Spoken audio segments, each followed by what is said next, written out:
Ladies and gentlemen, we are live. We are live and back at it again, folks. We are the Wrestling for Life Network. This is another live stream. We are ready for some TNA Impact tonight. So welcome, welcome, welcome. Make sure you get in that chat. Don't be shy. Don't be quiet. Let us know what's on your wrestling mind. But myself and a few friends are going to be here all night long to take you through all the action on a busy week here at the channel. But, folks, it's going to be a fun one. So strap in, strap on, grab your snacks, grab your feel-good, and let's go!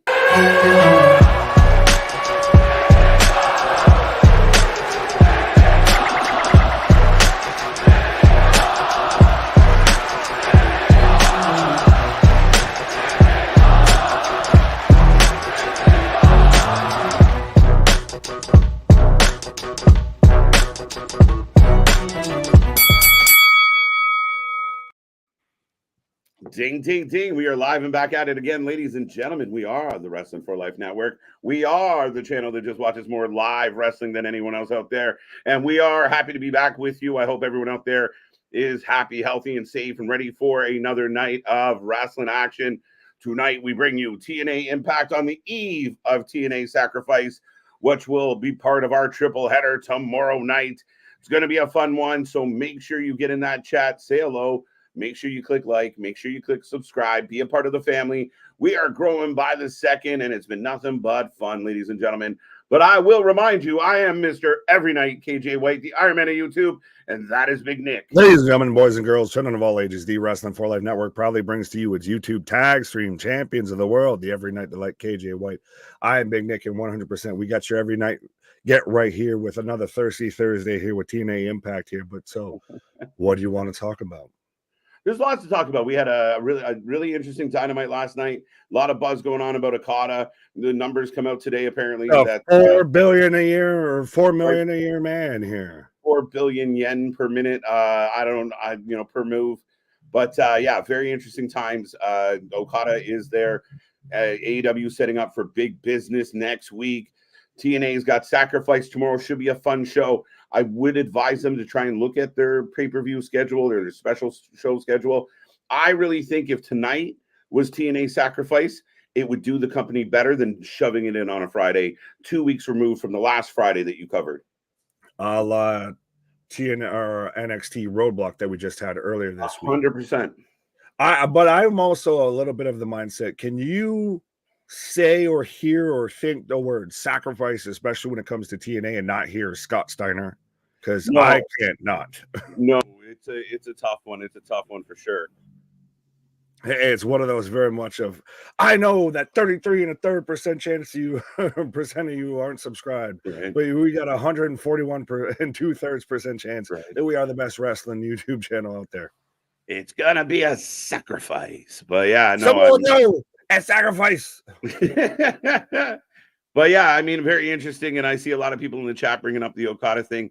And just quickly, Nick, we can touch on that. We got a little bit ago. I will remind everybody who's already tuned in, we watched the show on YouTube, commercial free, in about 15 minutes, well, about 12 now. But make sure you get in that chat. We're gonna have a fun one. This one, you know, Damien looking forward to MK Ultra. Sorry, no, it's not just MK Ultra. It's actually Masha taking on Danny Luna, but PCO, well, that's tonight. But he's saying for a sacrifice tomorrow. Yeah, we're loaded. We're ready to go. So that's going to be good. Okada signs for approximately 4.5 million a year, and I think you and I talked about this briefly earlier. This is the X factor with Tony Khan. When people talk about free agents and they're like, "Well, how can so and so like Triple H miss out on this guy?" Because Tony Khan is willing to pay these athletes more than anybody else. I'm sure the WWE had a ceiling to what they were willing to offer Okada, and it was not 4.5 million. Oh, absolutely. And any sort of actual business, you have a point. Trust me, I'm going through it because my Buffalo Bills are out there just cutting anybody and everybody that's walking. Right. Jesus, H, tap dancing Christ. But that's the thing, is any actual business, you have the bottom dollar is the ultimate dollar here. So you're not going to pay Okada $4 million a year when you I don't want to start checking other people's pockets, but I almost wonder if you're paying Roman that, or if you are, he's one of a few that's getting close to that. Versus Okada's, like you were about to say, sorry, there, of like Sasha's probably the reason why that's there. We don't know what Ospreay's contract's under, et cetera, et cetera, et cetera. Well, I mean, there's a couple of interesting things at play here, and obviously, I don't think WWE is willing, and I think that is Roman money. I think, would you pay Okada? I know what he means in Japan, but we're not in Japan. But would you pay him Roman Reigns money to come in? That's proven talent versus technically a prospect. It's literally, it's funny you mentioned that as a Yankees fan to me. Of it's literally like, would you pay Aaron Judge, or would you try and get like, I don't even want to say Shohei, but the Yamamoto or whatever the pitcher that we're trying to get. No, I'd rather pay the proven talent that I've invested in already, that's been in the system, that knows how the shit works, versus an outlier. Yeah, 100%. And I think that you brought up Sasha Banks. That was very true. The reports were she wanted Charlotte money. They didn't value her at Charlotte level. Therefore, Tony Khan. Now, AEW, and I see this comment here by Richard, and we will get to the chat and say hello to everybody, but AEW did $779K last night. What are we doing? Like, again, you just paid Okada $4.5 million to come in and not be a main eventer, to hang out with the Young Bucks. See, and I'm halfway softening on Dynamite last night, to the extent of, to me, I'll give you, it had 3 good segments, which at least it was telling story. Finally, trying. I think the biggest selling point with AEW right now is what it could do long term, but that also leads to what we've seen in the ratings there of, there's that built up, section of failure to execute, that distrust that's been built up here of, you've got an Ospreay and a Danielson staring each other down, and granted, now one great match a good show does not make, but there was a lot of good there, but there's still, you've got to take that and grow with the right parts and cut out the bad parts. Yeah, 100%. And I mean, I believe that, I mean, it's about, that's the tricky part about Tony Khan, the X factor that is Tony Khan, because he doesn't seem to care about the overhead or the profit margins. A lot of people talk about them in debt. I think Moxley's getting around $6 million a year. Is John Moxley worth $6 million? I think Kenny and Jericho, I'm trying to think who else might be on that list, are getting around just over $3 million a year. So you're paying Okada a premium more than you're paying Kenny Omega, who's been a huge star for your company. Jericho, we know what he means. He's not worth it, but we understand why. Moxley's not worth $6. That's arguably what? That's our quick maths here. That's arguably what? Almost 20 million just tied into about 4 people right there in your company. Yeah. So what are the Bucks getting? The Bucks signed the biggest tag team contract in history, so they're probably in the neighborhood of 4. You just re-signed FTR. You just signed Jay White. You just signed Ospreay. Would you not pay Ospreay more than you pay Okada in 2024?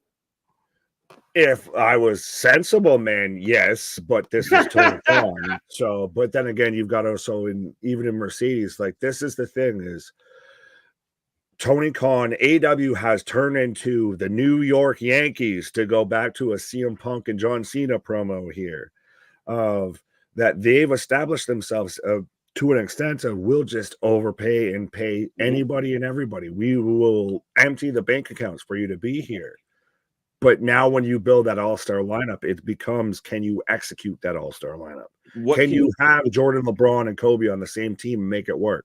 Yeah, what is the value? What is the return on your investment? Like, real quick, like, you figure Roman Reigns is making, in 2023, made $5 million. Logan Paul, $5 million. Randy Orton, 4.5. Seth Rollins, 3.5. AJ Styles, 3.5. Becky Lynch, 3. And those are all talents that I think I'd rather have on my roster than Okada at 4.5 million. You're telling me you could have had Seth Rollins and Becky Lynch essentially for the same cost of John Moxley? Like, I know WWE 2K24 just came out, and we ain't out here fully playing GM mode, but I'm telling you, if I can get 2 guys, 2 superstars at that level for the price of John, I'm going to bleed whichever way the wind blows, Moxley. I'm taking the 2 over 1. Well, speaking of 2 over 1, we got some company as the chapeau that runs the show is back in tow, coming What off is his up? witnessing of the debut of Okada, sir. Yes, what is up? What is up? How you guys doing? Not bad. How are you, sir? I am good. I am good. How Yes, was I witnessed the Okada moment last night. I'm so glad I decided to go. But yeah, it was great. I enjoyed it. Yeah, I So mean, again, pretty cool moment. How was the building? How was the energy in the building last night? The energy in the building, I think a lot of people were really excited for the show. Half of the arena was cut off, so it Oh, was like it was only the TV side and a little bit of, most arenas are oval, so it was a little bit of the oval that was open, but the rest of the arena, like the hard camera side and some sections before that, all of mhm. that was cut off. So it was really only half the arena was full. But I mean, it seems like everyone was really excited for Dynamite. A lot of people said they were going back for Collision. Collision is taped tonight, actually, and it won't be Okay. live this Saturday. So a lot of people were excited about going back for Collision tonight. So it seemed like it was like everybody was very, very excited for Dynamite. Good stuff. Good stuff.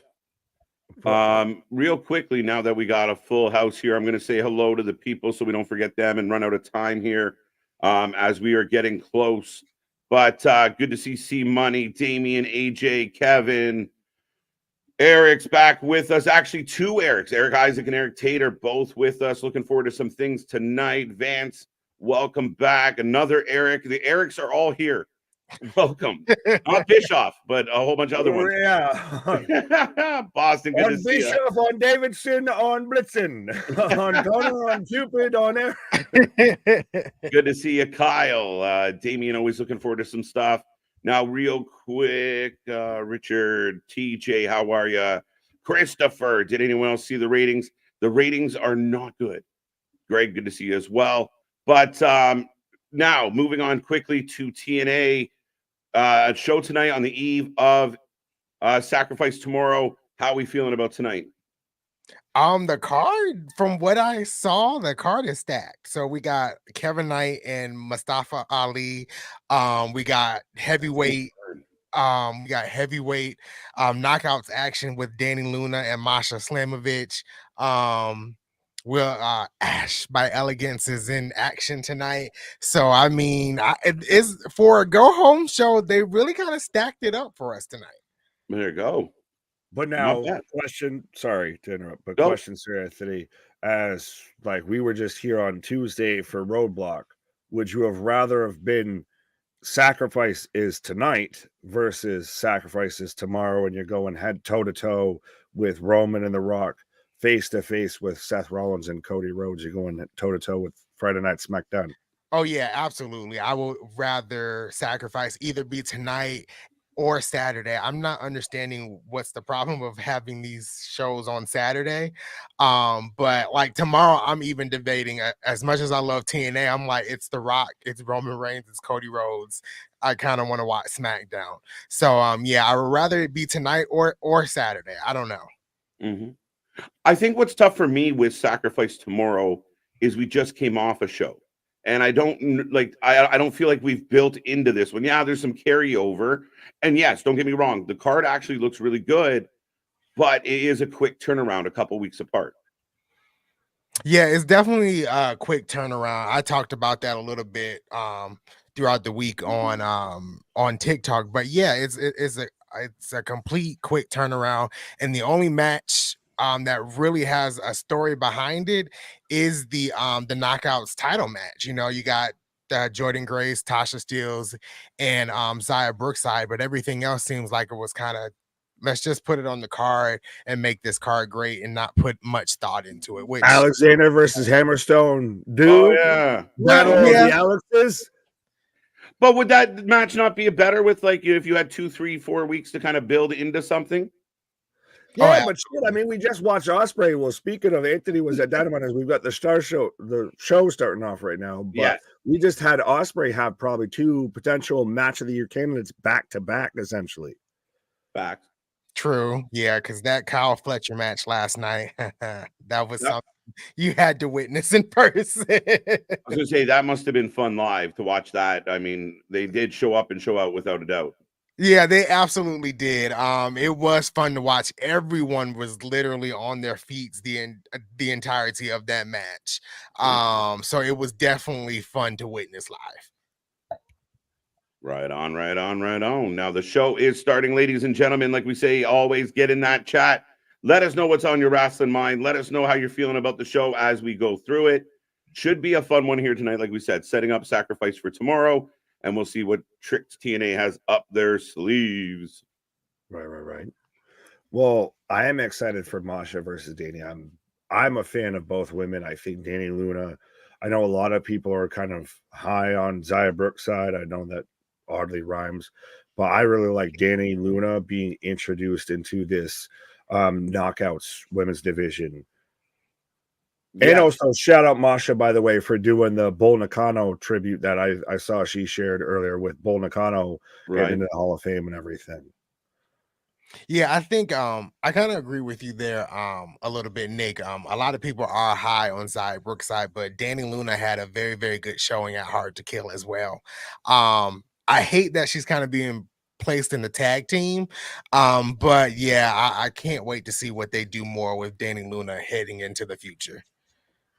But I could also see her breaking out of that because, I mean, I was the advocate of Masha was number 15 on the overall PWI and everything, and then still somehow managed to get ranked lower in the women's and everything. So, yeah, you very much see Masha and Killer Kelly as MK Ultra. They're paired together, and Masha's had her breakout through GCW. Danny could have that breakout independently. Yeah, that's definitely true. Oh, we're starting. Yeah, I thought that was going to main event tonight. This match is going to burn. Like, let's go. Mustafa Ali on the way out to the ring, ladies and gentlemen. I mean, if you seen Kevin Knight's match a couple of weeks ago, that man was the star. I mean, I think Nick and I kept talking about it, how he was like the star of that match. So you got two high flyers going at it tonight. It's going to be something spectacular. To me, and I don't want to do the comparable, but sometimes it has to happen. This is Trick Williams versus Carmelo Hayes, the Impact version, a little bit here. I'll take that. I'll take that. Yeah, I like that comparison. Tomorrow, TNA first, then AEW Rampage, then SmackDown for me. That's your ranking order. You put Rampage higher. AEW doesn't. Maybe he's just saying when they start. No, because Rampage goes on at 11. People in AEW don't even rank AEW Rampage higher. Come on now. Hey, no, he's ranking TNA Rampage taping last night. So yeah, the stacked Rampage card we get every Friday night. But here comes Kevin Knight making a name for himself. Now, do you think he can actually see into them sunglasses, or that it's just like he comes out here like Kenshi, like blindfold and shit? he has to like go by echolocation to fucking find his way down the ramp here. Right. He definitely has those Becky Lynch type sunglasses on. Man, Kevin Knight. Kevin Kelly no longer listed on the AEW roster page. Okay. Maybe I did see this, but I have seen no follow-up if he no longer is, if he got future endeavored or anything like that. He could just go back to New Japan full time. They weren't really using him. The JR signed another 1-year contract. They have a wealth of announcers of commentary team. They have a wealth of money. That's the thing. Yeah. He's just like, I'll buy all the things.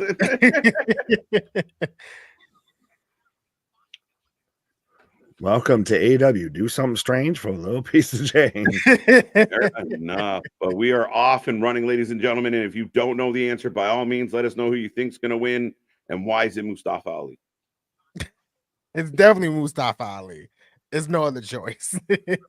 You know what? God damn it. I was so high on this man, and I wanted him to take on Moose last week and everything like that. I will take Kevin Knight.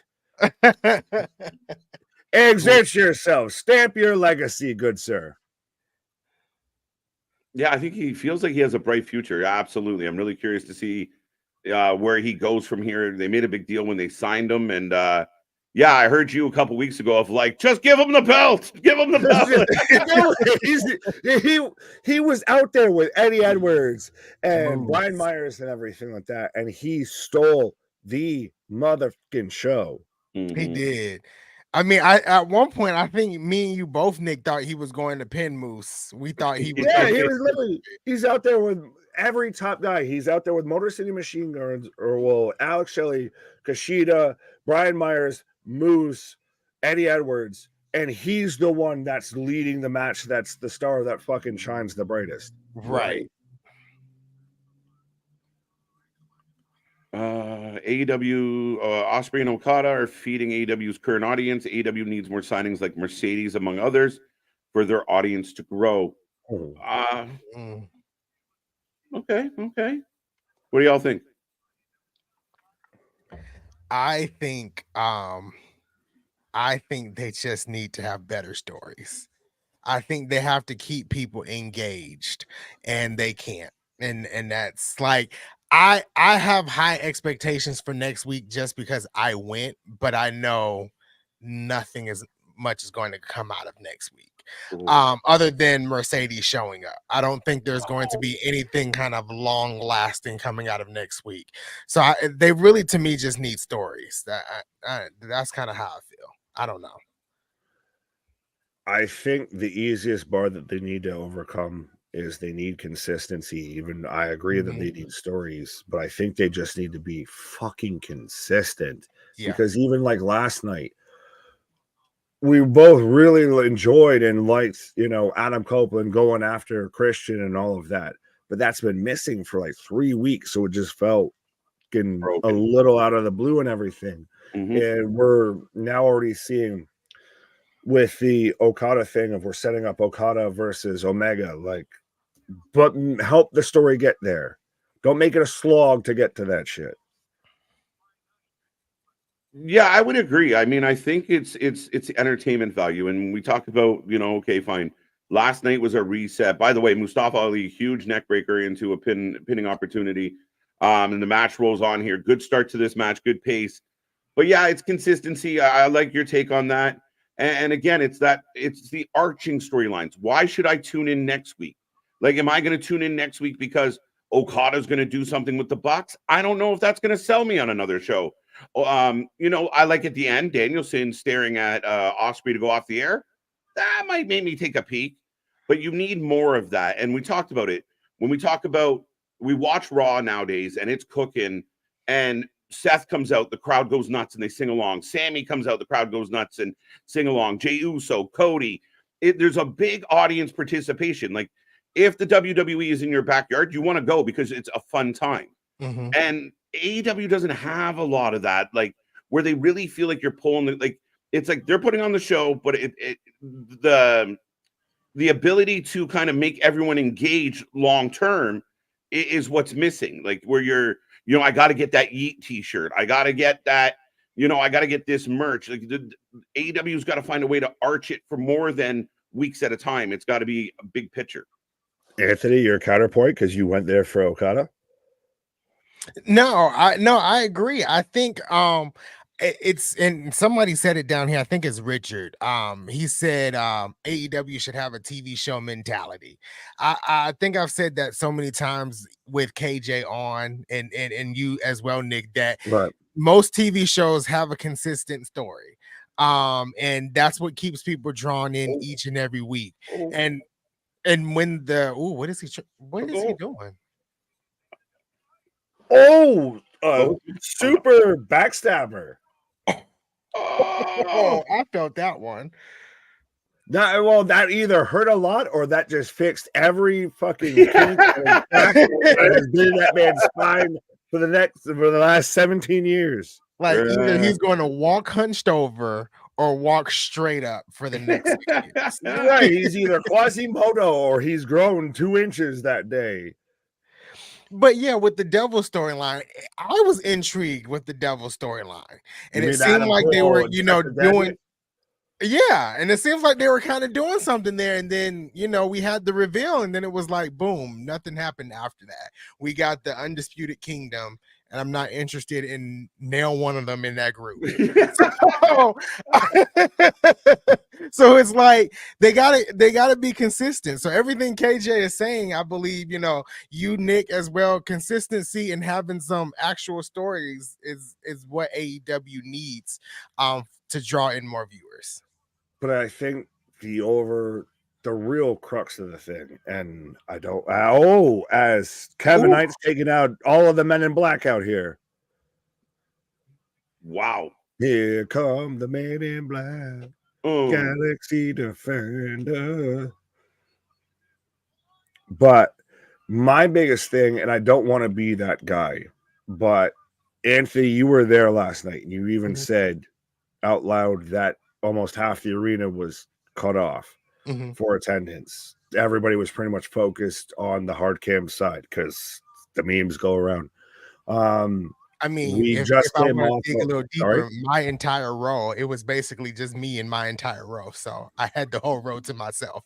But keep going. I got some leg space. I can put my feet up. I can be over there. I can be over there. So much room for activities. Right. But we're coming off of Revolution, of Sting's retirement, of what should be in what allegedly was your biggest eyeball draw to fans that are lapsed, haven't watched AEW, are new to AEW, etc., that growing your bigger audience, and you followed up with 779,000. It's a little that Adam Copeland of, well, holy shit, we got Edge. Well, you did 800 when you got him. And, is that an indictment on where's the issue fall here? Did you not build him up? Sorry. No problem. Big sky high and 2 count. We knew this was going to be a good match. It's rolling. Right. But I'll finish there. I don't want to take over this whole match, but yeah. Oh, the good Chris Sabin? Yeah, that is Chris Sabin.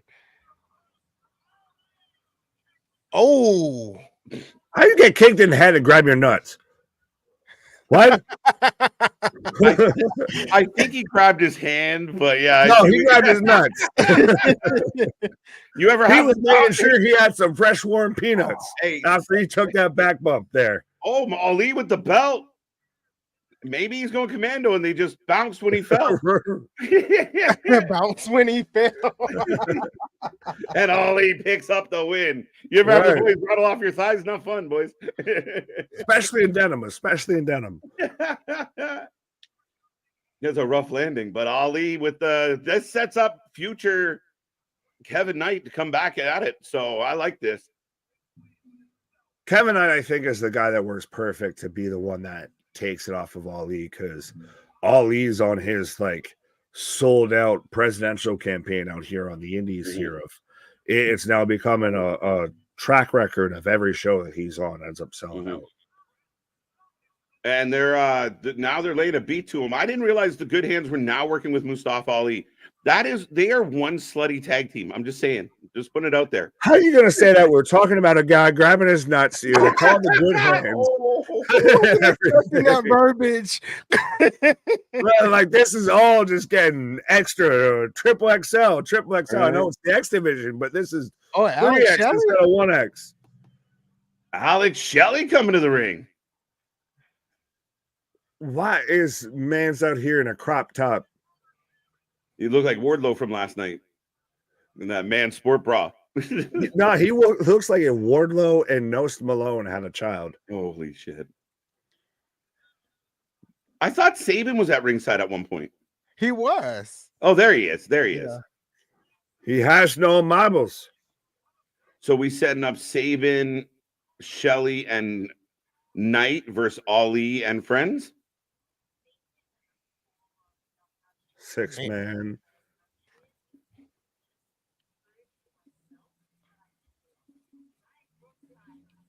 Want to know?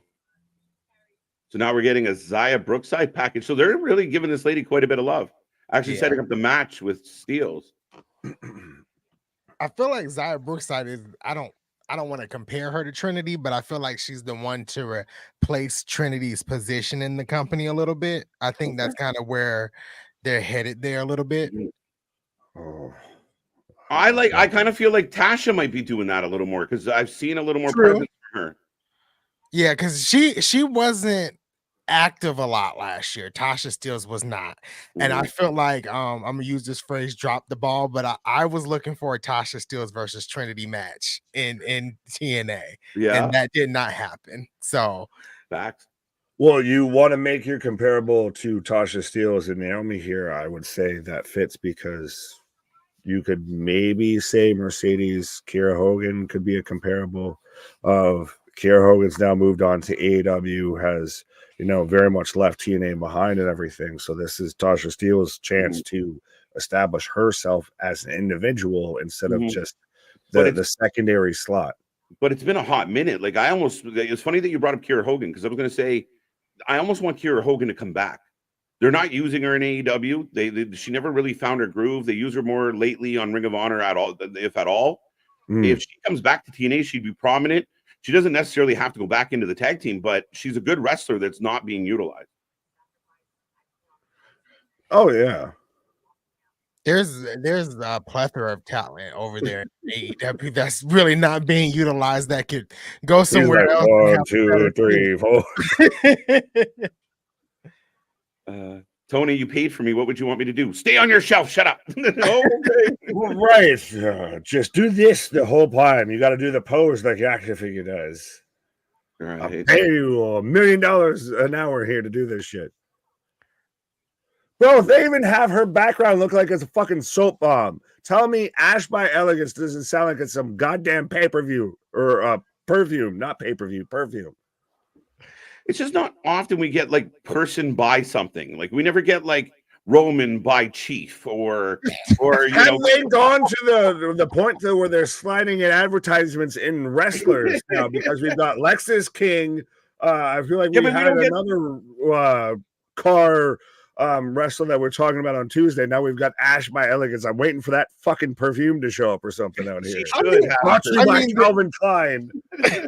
I mean, the name is like out there, but I mean, she's fucking out there. Like KJ said, it's nothing we've seen before, so it's completely different. It makes her feel different. It does. You're right, Anthony. Like she's a product, kind of like right. Like she's by Elegance. I don't know who Elegance. Fantastic. It's fantastic. Oh, Sabin and Shelley arguing. What in the high school fucking gymnasium shit? Well, come on now. Bro, I'm waiting for someone to get shoved into a locker. I'm waiting for Screech to peek and to hear like a Blink 182 or a Sum 41 song. What is the main event of TNA tonight? It's a valid question. Anybody? We thought it was the Mustafa Ali match, but they kicked off with the show, so I don't know. It's not going to be Ash, I can tell you that. Right. The only thing that's going on Ash is a goddamn hype man, because this man out here spitting bars. Oh, wow. Out of the ring? Yeah, you're not beautiful. Get out of the ring. Like I said, man's out here spitting bars. No, the heater, and I'm not even really sure I know this gentleman outside of this gimmick that well. So he's great. He's part of this package, and it helps get her over for sure. Yeah, it does. He's more over than she is.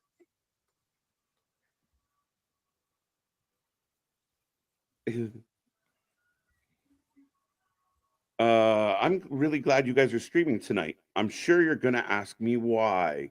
I was just happy. No, not really. We're See, now you set it up, so we have to say no. But why? Okay, the crowd noise for Ash by Elegance it seems like people are happy to see her. I don't know. That's what I'm getting. Are they just being polite? Nick. Angel Blue, not Sky Blue. Her little sister Angel.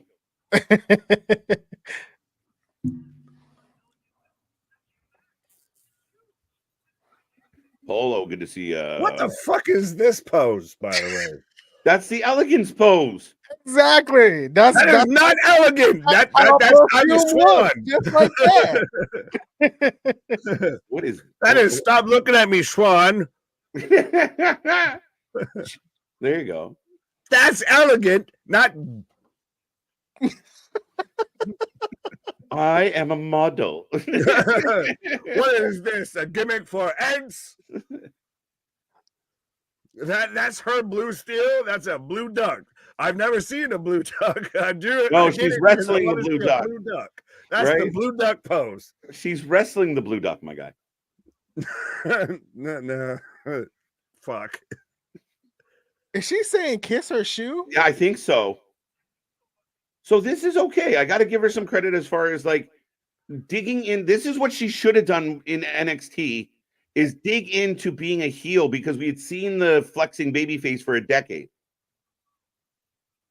I think if she would have went down to NXT and did a complete repackage, I think it would have turned out different. Yeah. Instead of getting mad that they were booing her, she should have leaned into being booed. Are you going to boo me? I'm going to give you the opportunity to boo me. Well, we thought that's what we were going with when she was there with Kalani, not Colostomy, but Kalani Jordan and everything like that. And we thought we were going to set up that whole little feud of Dana Brooke versus Kalani Jordan, and that would have been more of a launching point for Kalani Jordan. And then they just were like, thank you, have a nice day. Yeah, true. Nah, she stayed the happy, flexy gymnast baby face without a whole lot of traction for too long. For way too long. Oh, they're polishing her shoe. I love this question. If you guys had any wrestling entrance song whenever you guys walked around, I wish I had an entrance song for every time I entered a room. Oh, man's already asked me this, so I got like 3 on the ready here. Oh. So, mine are underrated ones of Test's theme song. You're gonna okay. The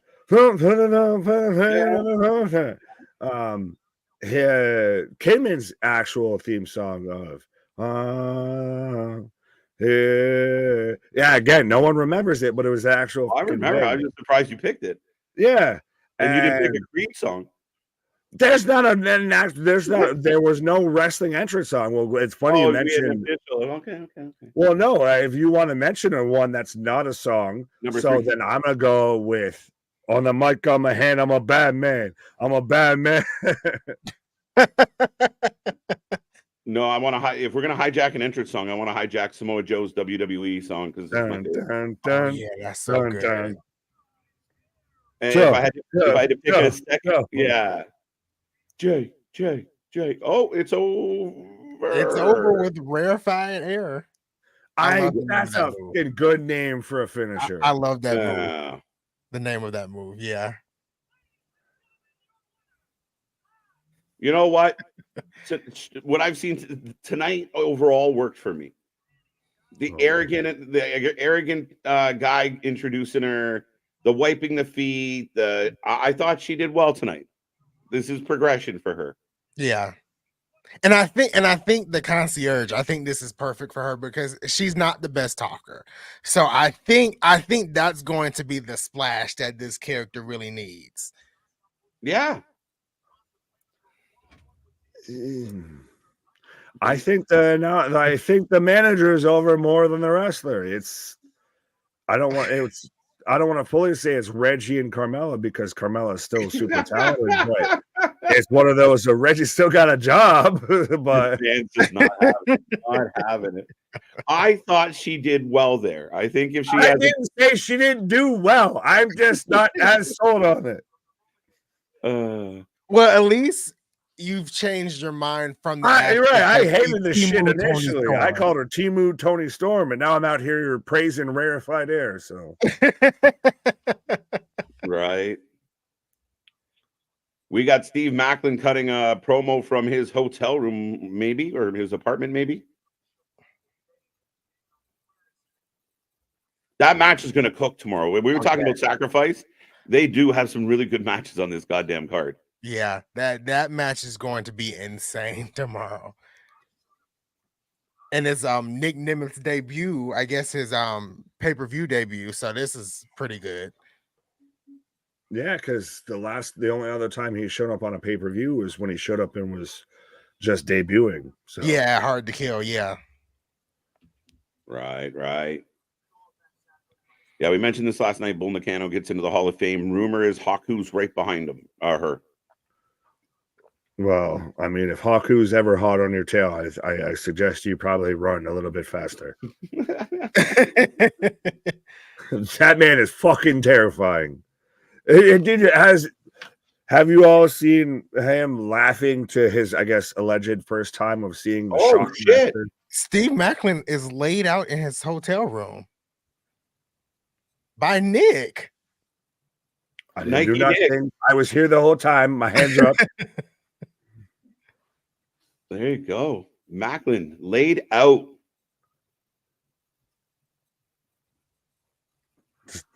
Wow. Last visual is him laid out with the hotel key on his neck. Yeah. No, that again, nice way to build things up.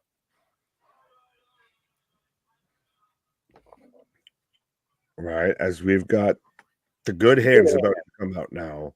But I was going to ask, have y'all seen Haku's first reaction to, I guess, the first time ever seeing the Shockmaster's entrance, because they did the John Tenta Dark Side, and he just laughed for like 3 minutes straight. He just lost his fucking mind. And it's the scariest and greatest thing ever, because he laughs like a fucking lunatic, but he's also a terrifying human being. It's like Mike. It's like watching Mike Tyson laugh. I have not seen that at all. That needs to be sent to me. I can do that. I can arrange that.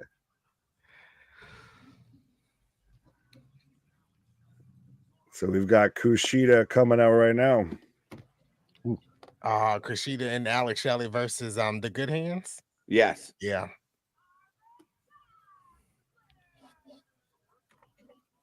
See, Alex Shelley's starting to really have a chip on his shoulder.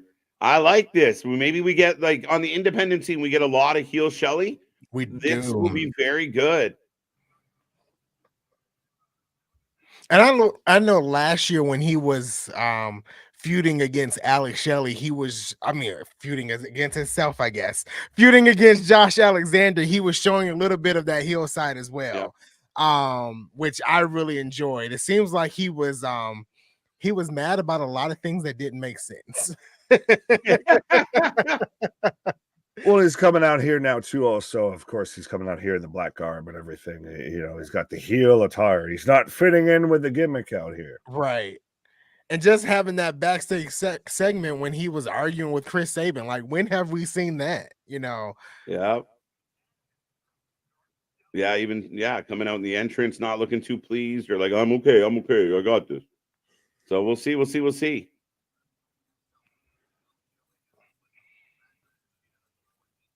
Kushida, and I'm gonna be struggling to tell you which member of the Good Hands this is, whether it's right or left. Yeah, we don't know if it's good or hand. We're not sure. What is that, right or left? All right. Taking on thumb right now. I'm waiting for fucking pointer and index to get involved. Well, I'm gonna point my ass that way then. He's gonna point. Fuck you. Yeah, I definitely can't tell the members of the Good Hands. I don't know. Jason Hutch, maybe something or other. That's right. That name. I feel like I might just start saying a generic Caucasian enough name. It'll eventually struck gold there. Forgot to mention, I've been playing WWE 2K24 since Monday. I've created the greatest tag team in KJ and Big Nick. What up, my guy? Have you touched 2K24? I haven't even purchased it. So I actually was not going to buy this year's game. I didn't really like 2K23, and I was going to skip this year. But what did you not like about last year? I don't know. I think I've just kind of fallen out with the wrestling games in general. I've been playing them since Know Your Role, maybe Shut Your Mouth, and when 2K kind of took over, I just really hadn't been impressed, and nothing really. Yeah, you're on a bad. You have a bad track record there. I said, well, know your role, and then here comes the pain. We're like probably the top 2 like PlayStation era SmackDown games. Yeah. So then you had the 2K run, which started off great and just much like a lot of the sports games, it's just tapered off really bad. So if you waned off at like 2K19, 2K20, then yeah, I understand. Yeah. The only thing I played on 2K23 was the what is it, the showcase. That was the only thing I played. I didn't even finish like the story where you can create a wrestler and go through it and play. You want to do GM mode to where you can sit there and you can make your own TNA Impact roster and everything? Yeah, see, that stuff doesn't even interest me to do that. Like, I have no interest of making my own like show or roster or anything like that and playing through. I know a lot of people love that, but I actually that's don't. where I'm at. Yeah, a lot of people love that, but I really don't. And then I hate the multiplayer playing online. I hate it. So see, well, that's the biggest thing, and I think as we've got the good hands right now and control of the time splitters, but to me, I like at least that now since they've really tried to put a focus on the 2K games for WWE of that the offline stuff. Like, granted, you said you don't do the GM mode or the universe mode or anything. I do that stuff, but like the single player stuff, the offline stuff, to me is what it really sells me on it, because most of your other games, like your other sports games like Madden, 2K for NBA, anything like that, they're all more online now. So the single player stuff's just gone by the wayside. No, absolutely. I think I've seen some gameplay and I've seen some creators talk about it, and it seems like it's fun. So I think I'm eventually going to purchase it because they got like the casket match on there. They got new match types and stuff like that. So I think I'm going to purchase it eventually. But yeah, my first thought was not to buy it at all. But I've seen. Oh, come on! I lost my voice there. We need an Anthony, Impact universe mode there. If Anthony was got no more. No, I like that. I see Keyshawn even mentioned it down here as well. Says I got to download the TNA roster. So that's definitely a thought that I can do. Yeah, how would you book TNA and everything? You got to do, or even we get the chapeau that runs the show, and you've got to work your way through there, because they actually, I guess they've ramped the career mode to where it's actually got a bit of a story, and it plays into even with WrestleMania of, Roman just vacates his belt of like allows you to win so you can go off to Hollywood's. You start off of after, going after Cody about finishing your story here. Oh, that's interesting. Okay, so it sounds like they got some new Hashtag not sponsored, by the way. We didn't get no fucking free code. We don't work for none of them. We didn't get nothing. And asking for nothing. I mean, we're asking for something, but we didn't get paid nothing. But yes, no, we're just telling you. I'm just telling you what I've heard. I've not played the game, but from what I've heard, and I played at least like 2K23, 2K22 because they had their layoff. But yeah. Yeah, I think I'm gonna definitely purchase it. I'm gonna give it maybe a couple of more weeks. But I kind of fell in the same trap with 2K, with WWE 2K, like I did with Call of Duty. Like I just buy the games every year because of the name, and then don't really enjoy it. So I was kind of taking this year off from 2K. But I haven't bought a Call of Duty since like 2 or 3. Ooh, where like once you couldn't play Nuketown anymore, I'm out. I didn't play online. I just play with bots. You can have that. That ain't even what I'm mad at. WWE in the rebuild era, Mr. Quick, I don't think so at all. ManaQuest, back when I was playing the WWE games, I'd always create Jacob Marley, 6'4", 295, ghostly white eyes. Dude was a human mutilating machine. Dude was cold. She made fucking what? Mordecai, the guy that was out there, Kevin Thorne, that was supposed to be the guy taking on Undertaker there.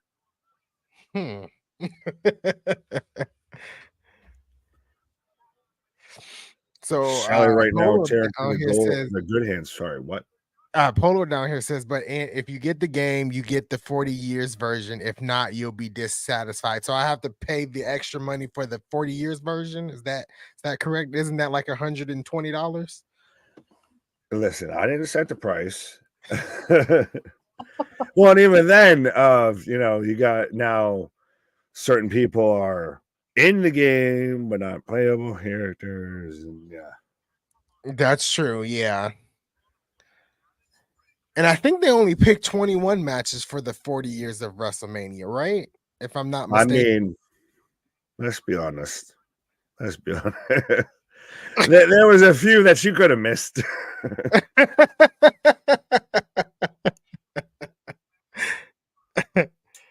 You could have your 13. Yeah, they weren't picking 40. There wasn't 40. There was never going to be 40. There was never going to be 40.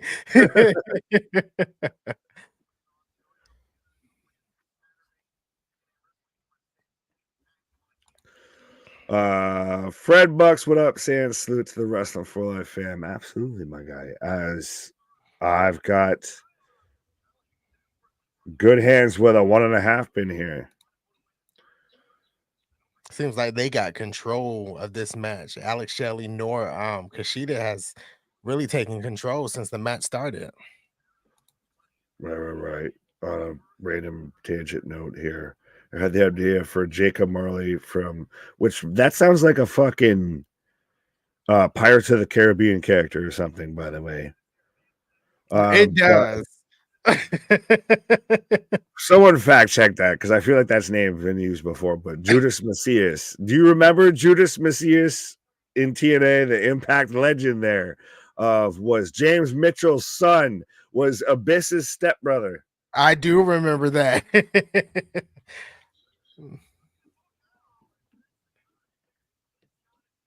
Man, this is a really strong showing for the good hands. Do you think that the good hands, especially with Mustafa Ali being involved in TNA, and especially if he signs in TNA, if they start to really jump up the card, like that might be, like you said, this might be they've hitched their wagon to a fucking shooting star here a little bit? No, I think so. I think they do need some more tag teams in that division.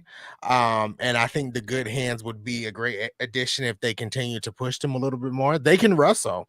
They definitely have that skill. So if Mustafa Ali does sign and have them with him, I think that'd be a perfect combination to get those tag team belts on them eventually.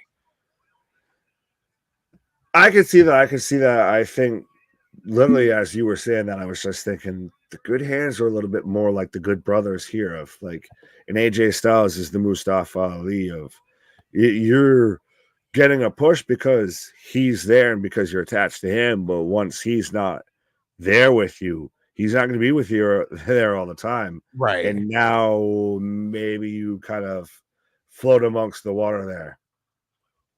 No, absolutely. You're right. Like, he's not going to be there always. So they have to make themselves seem special to the TNA crowd so the TNA crowd can get behind them for further down the road. I guess we just kind of have to wait and see what happens over the next couple of months. I really do think they're a great tag team. But they need just a tad bit of improvement. Well, also though, like you said, you need to build a tag team division around them. Yep. Exactly. And you really only have ABC, you got the Rascals. Subculture hasn't signed yet. You got these guys, the good hands. So you got to get some tag teams in there to really reshape this division. And guys, can I say this respectfully, as Kushida's got an arm bar, looks like he's about to as the good hands tap, they slap that good hand on the mat there. But you need a tag team, like you need tag teams that are tag teams, not mid-card upper mid card or main event guys that are just kind of paired together because you have nothing else for them. Like you need tag teams that are going to stay tag teams, I feel. Yeah, you need that, and you don't need tag teams that are just being thrown together as well. Right. And I know TNA doesn't do that, at least in the men's tag team division, but in the women's in the past, you have seen them kind of throw two people together, and the majority of the time it does work out. But I would rather have that solid tag team foundation than just throwing two people in a team and say, "Hey, you're going to win the titles tonight."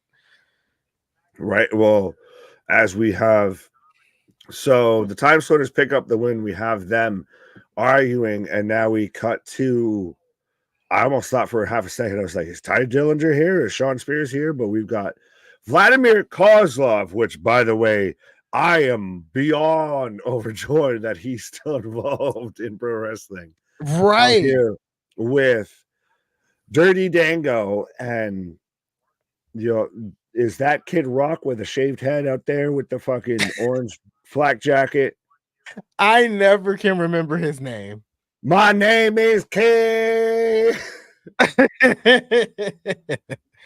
But yeah, Vladimir Kozlov with the job, the bang, the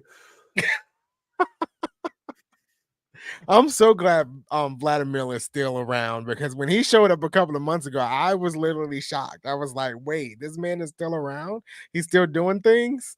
Vladimir Kozlov looks like if Dijak and Batista did like a fusion dance. Like a little Dragon Ball Z fusion. Like everyone's out there, and shout out Big Vito, by the way, from the FBI, formerly from WCW and everything like that, of how the family on NXT needs the Godfather to show up. Well, but we've had Dijak out here doing his best Batman impression. I think we need like old man Wayne Kozlov out here showing up. This man looks like he's a Bond villain waiting to happen.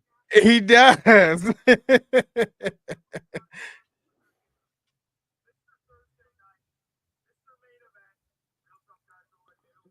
Mr. Thursday Night, Mr. Main Event. Yes, it was a Kimura. So Dirty Dango versus Josh Alexander later on. Okay. Oh shit! Oh snap! Oh snap! That's where it was. Jacob Marley from The Christmas Carol. Shit! Yeah. It's the ghost of. It's one of the first couple ghosts that visits him. That's definitely true. Shit. Because I was like, that name does sound familiar, but yeah. Way to expose being a nerd. Your nerd is showing.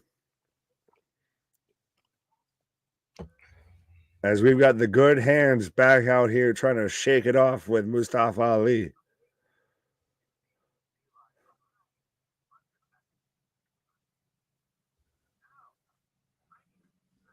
Bro, these look like if you like got alternate versions of Buddy Murphy.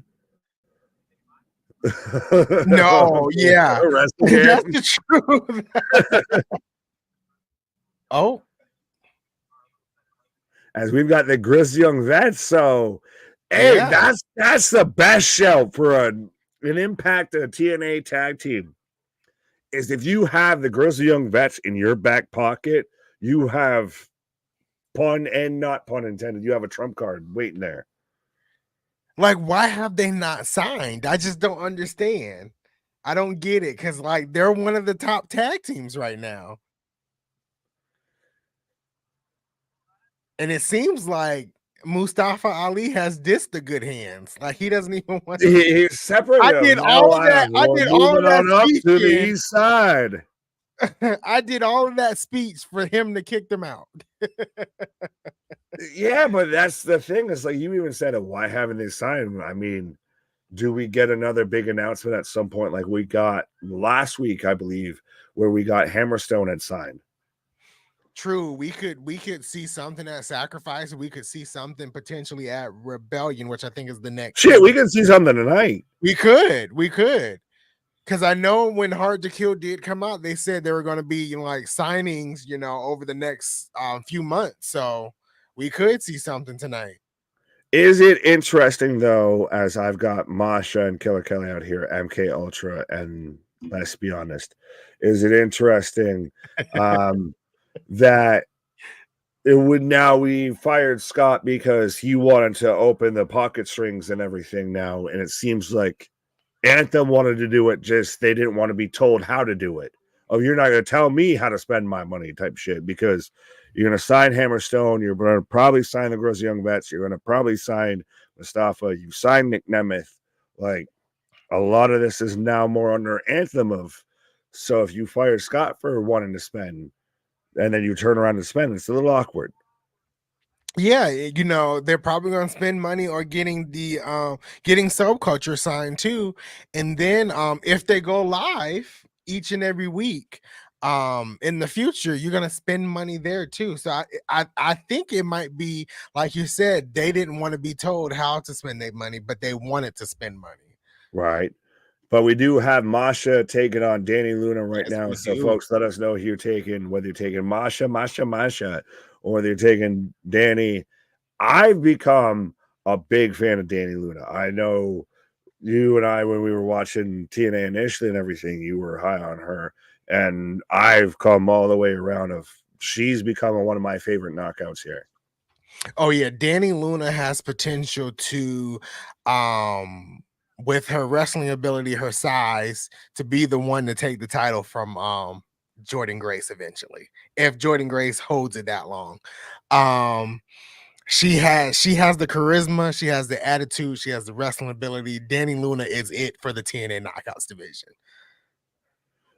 Yeah, it's really just you've got to build her up, and it'd be interesting if she goes over Masha tonight here. Of Masha, I've been a huge fan of, but that would be a step towards the right direction there if she's going to go at Jordan for the title.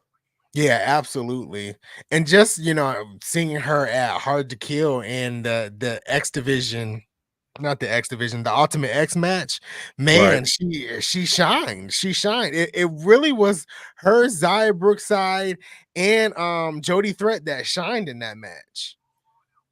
Well, speaking of Jody Threat, she's got Jody Threat out there at ringside. I mean, out of, I think, the two really young new signees that they've debuted from TNA of Danny Luna and Zaya Brookside, I know, like I talked about it earlier, of a lot of people seem high on Zaya Brookside. I'm more in the Danny Luna camp. No, you're right. There is a lot of people high on Zaya Brookside. I'm one of them. I think I'm a bigger fan of Danny. Oh, we agree to disagree. I think I'm a bigger fan of Danny Luna than Zaya Brookside, but I think they both have potential in this Knockouts division. And I'm really excited to see what they do with Danny Luna coming down the pipe, you know, soon. Absolutely. But again, let us know who you're taking, folks, whether you're taking Masha or Danny Luna, as Kyle's taking Danny, EQ's taking Luna. Masha. Absolutely.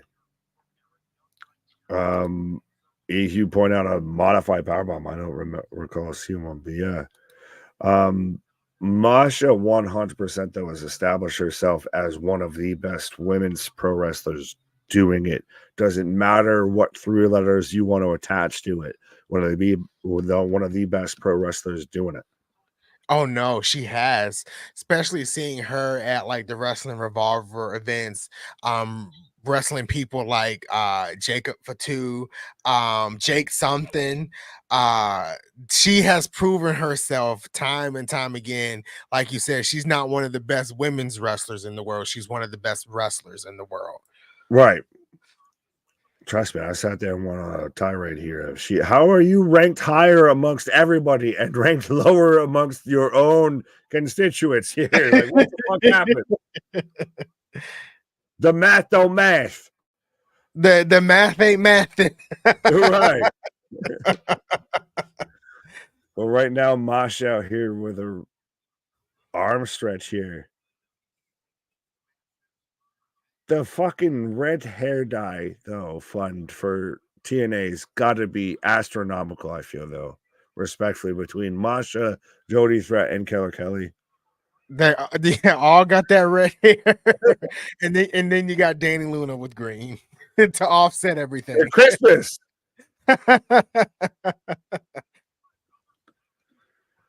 A Monsters Ball would be epic. I'm pretty sure, actually.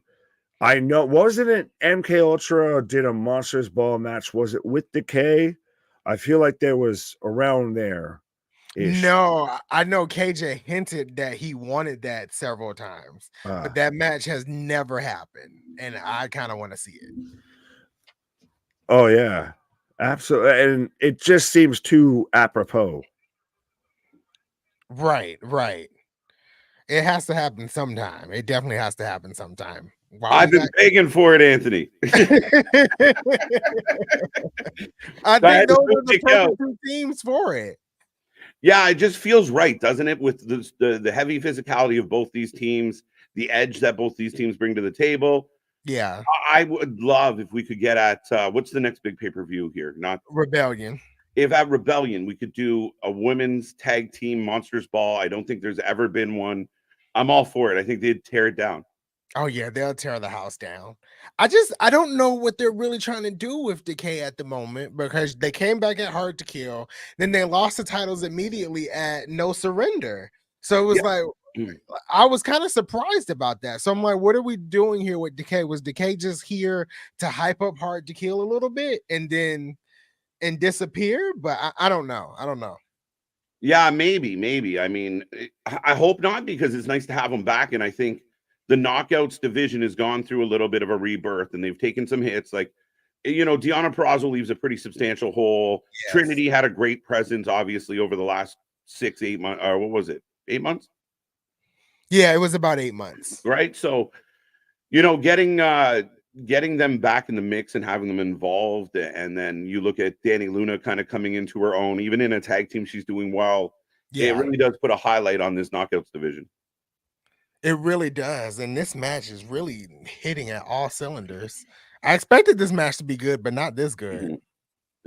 Very hard hitting ladies. I appreciate this. They're not the Liv Morgans of the world. They're in there throwing hands. Sorry, Liv. Love you. I know you mentioned you just shortly mentioned Deonna Purrazzo. I'm very nervous about Deonna's future in AEW. I don't know how you feel, but I really thought she was going to win on Sunday, and she didn't. And I was like, well, what is next? You just went after the top, woman on the roster, and they didn't book you to win. So what's really next for Deonna?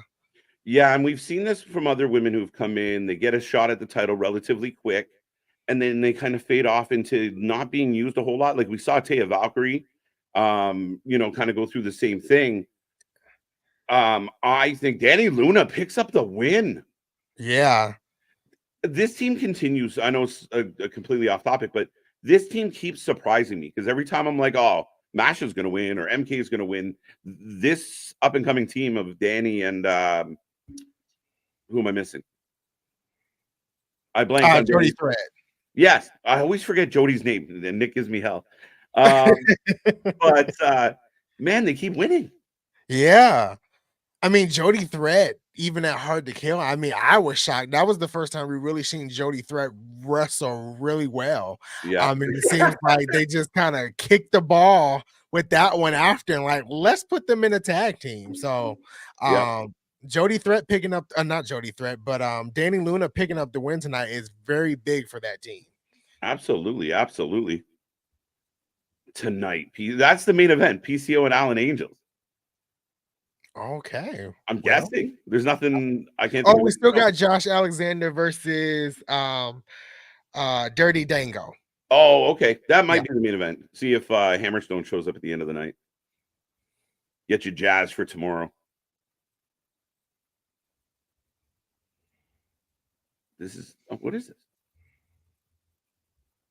Oh, it's okay. I didn't know what that was. Yeah, I didn't know. That's kind of why I paused. I didn't know what that was either. Oh, we got Big Con with Allen Angels right now. But back to your thing about Purrazzo, I am a little nervous as well. I really think the pressure's on. Tony is doing a lot of bragging about all these signings, and it's great. And I understand why, if you're an absolute AEW enthusiast, you're thrilled. But he has to find a way to use the talent he's bringing in. If you have secondary, like that TBS title's kind of been pointless and doesn't seem overly relevant since Jade's been gone. As much as I like Julia, I'm glad she won it, but it's been lackluster since she has. He's got to be able to book this talent in. Like if you had a side storyline, like, you know, Deanna's upset that she didn't win, but another kind of top female wrestler, you know, creates a nice rivalry with her and keeps her relevant, then you can figure out what to do with Sasha Banks and everyone else you have. So that's what I'm hoping. The pressure's on Tony to pull it off. Yeah, no, I agree with you. I'm severely nervous for Deanna, and that just makes me sad because like she's a top star. She really is. And I think you mentioned earlier that they did something similar with Taya Valkyrie. Like she came in and she had that hot moment with a Jade Cargill, and then she kind of fell off. Then Deonna Purrazzo came up. We saw Taya Valkyrie one match since then, and then she's gone again. And I don't know. We'll see. Yeah, I mean, there's definitely reason for concern. And I think I get that way about like, okay, Osprey's here, but if he's just going to do these matches, eventually there's, you know, you're going to get tired of it. We know what he can do in the ring. If there's no substance behind it, you know, it's going to get a little boring. And, you know, so it's great to sign all this talent. And I know a lot of people are like, well, you know, you don't want people to go to the WWE, but I would argue that their system and their plan for the people they're bringing in has been pretty successful.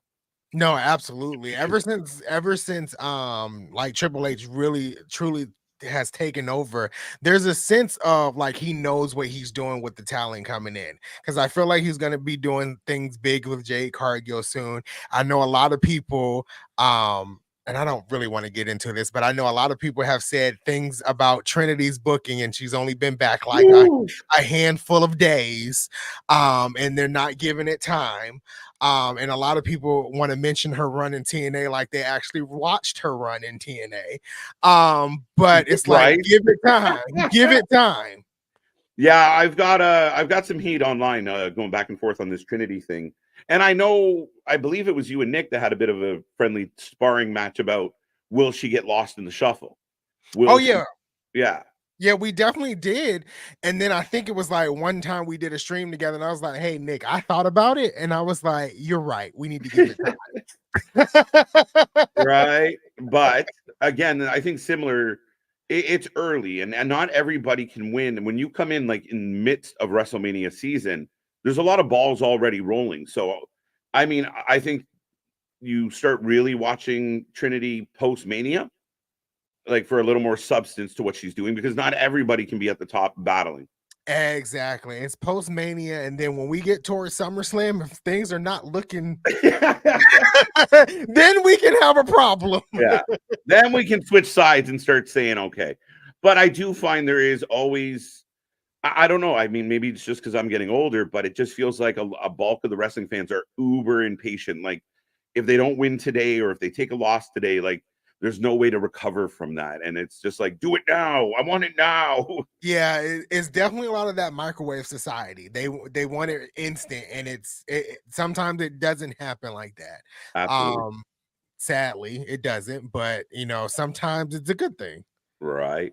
Now, we will let everyone know that PCO right now has his hand around Alan Angel's throat. So, pancaking him with the choke slam. Oh, he's going up top, Anthony. Yep, he's going for the PCO salt. It's insane. I don't know if you could talk me into taking this. Oh, he went long. Yeah, and it was more of a PCO head salt. Yeah, a little bit. Convincing win for PCO. Yeah. I think this match is like a big hoss match coming up tomorrow with PCO and Big Con. Like these boys are going to be throwing. They really are. They really are. I mean, just what happened there goes Khan. Speaking of him. Look at this swinging the chair. And PCO taking these bumps at his age, I don't get it. Yeah, as he takes a hip salt onto the chair, Big Kong, laying down PCO because you don't really lay them out very long. Right. Oh, now he's taking out Alan Angels.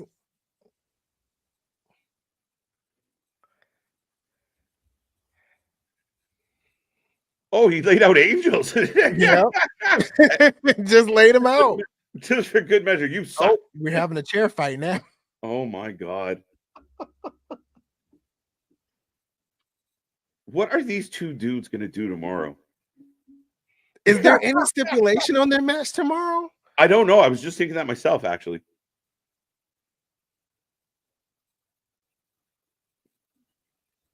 This is still going. Like Exactly. It's just like how it ended at Sacrifice. I mean, not Sacrifice, No Surrender, where they just kept going after the match was over. That's when he broke his neck, right? Khan was like, stop breaking his neck. It's hard to watch. Eric Young. Oh no, long-term booking doesn't exist anymore. And if it does, like the double storyline, it gets rotten before. Now, see, here's my argument, Richard. If it's good storytelling, let's call out the biggest story of this, time frame, and that's got to be the bloodline. Like, Yes. if you do it right and you have a plan and you have layers and you have multiple,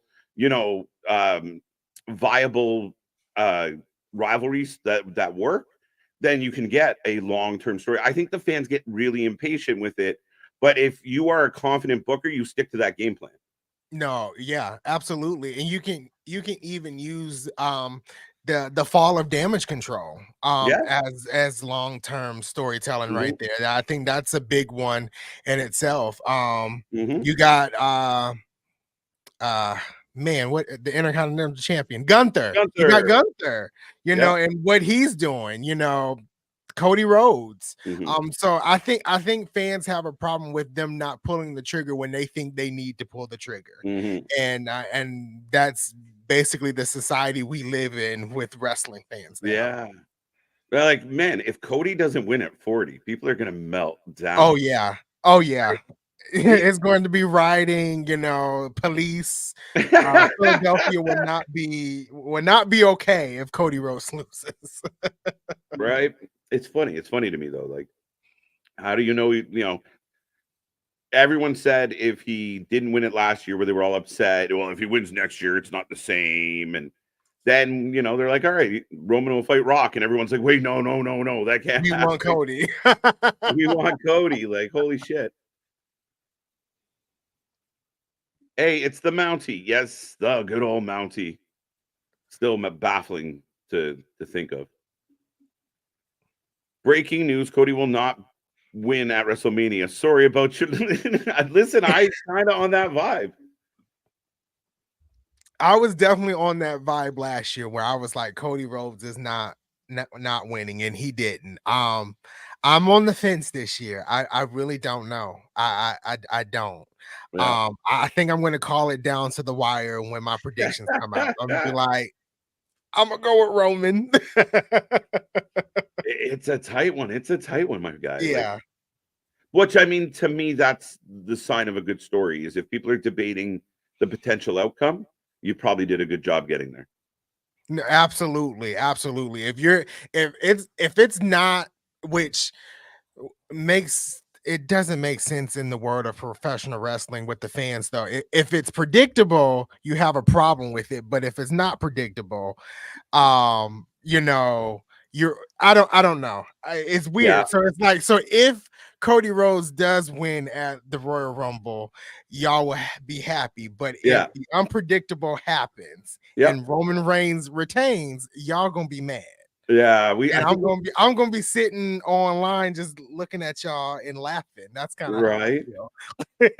But we talked about that the other day. Of like, if the guy that's supposed to win wins, it's predictable. But every time he doesn't, or they don't, that was stupid. They buried Cody. They buried this one. Like, a lot of people. Trinity's buried because we thought she was gonna win. Exactly. Well, we gave you a twist, and now you don't like it. So what do we do? I've even seen the people like that cut the cut the video of Naomi after I think what is her name? Tiffany Stratton made her entrance, and it was like, we can read her mind. She's saying, "Why did I leave TNA?" And I'm like, really? Really? I can understand her being frustrated if her entrance and match was cut short, and it was because of the 40-minute Rock segment. But I mean, I can understand her expression, her frustration, but reading her mind, you can't do that. You can't read her mind. That's not possible. And I think you got to one set. Speaking of a little TNA. Well, hold on. Are you gonna throw that on me here? I'm no Vince Russo, but I just wanted to really interject because I thought Anthony had the greatest line there, and I want to steal that. Of we live in a microwave society. I did. I popped when he said it. I was like, that's fucking gold. Fucking, can we copyright that? But yeah, everybody thinks they're pop secret. Everybody thinks they're top ramen, but everybody's low main out here. That's going to be our new, Nick. That might be our new members club name, the Microwave Society. I like that. Well, we've got 3 votes so far. We've got 3 name potential. We've got the Bacon Club, we've got the Knee Pad Police, and we've got the Microwave Society. I think that's just the culture we live in. We were talking about how everybody sits there and Naomi's buried. Oh my God, she lost a match to someone who is also over. Like, someone has to fucking win and someone has to lose. It's not like she's out here losing a match to Joe Blow, Jane Doe out here, fucking nobody. Exactly. And I think, I don't know if you follow her, Nick, but I know KJ, you do, Shayna, but she kind of made like a video and she was like, there were 2 top stars in that match. One of them had to lose. Yeah. And it was Naomi. Like, that's literally what it was. Ironically, then they do like a Braun Breaker squashes Zion Quinn and everyone's like, bullshit squash match. And you're like, well, wait. You squashed him in only 8 seconds. Can you believe that bullshit? So what if he came out and flattened, I don't know, AJ Styles? Oh, they buried AJ with the new guy. What do we do? Right. We need a 20-minute fucking barn burner between the 2 of them. Like, sometimes you need a squash match. And even then, I guess Dwayne went a little too long. So that's why you didn't get, because we even were live and thought it was interesting. We come back and Naomi has no entrance. We're already in the ring. And it's because Dwayne, good old Unk there, went a little too long. Right. Yeah, another reason to be mad at Moose. I said Moose because Moose is on the screen. Another reason to be mad at The Rock. He's Carmel Moose. I feel like that. I feel like that segment, not taking away anything from SmackDown, that segment was better fit for a 3-hour Monday Night Raw. Like, they could have used the first 40 minutes of Monday Night Raw for that segment. They could have used 3 hours of him doing that shit. Right. By the way, folks, the show is still going. We got EY talking to Moose ahead of their title match tomorrow night at Sacrifice. We will be here live for that. SmackDown and Rampage on a Friday. Plus, we got more content coming your way. So make sure you like, share, subscribe. Be a part of the family. Go check us all out on social, including our friend Anthony. Go check all the stuff out. Absolutely. Well, yeah, 100%. But he was, speaking of families, EY out here looked like he on a family vacation on a fucking, he's out here on the Jericho cruise with this fucking top here. Right. It's like he just came from Hawaii or something. Right. I like to sing about the sun and this is funny. The way the screen was temporarily split, it looked like KJ and Nick were having a custody battle over Anthony, and we split down the middle. I mean, we've had the whole discussion about wrestler's court. That'll be the first trial of the custody of the chapeau that runs the show. We got Young getting jumped here. Oh, the system jumped him from behind. Now, is it weird that they all look like they're in, their court appearance for a fucking traffic violation out here when they're called the system and everything? Like Eddie Edwards, let's be honest. The fuck are you doing out here? Like, not even a tie, not nothing. Man's out here. You have Moose out here, jacked as brolic as shit in a 3-piece, vest and everything. And you have Eddie Edwards out there looking like a schlub, you know, public defender. Oh, custody of Anthony's hat.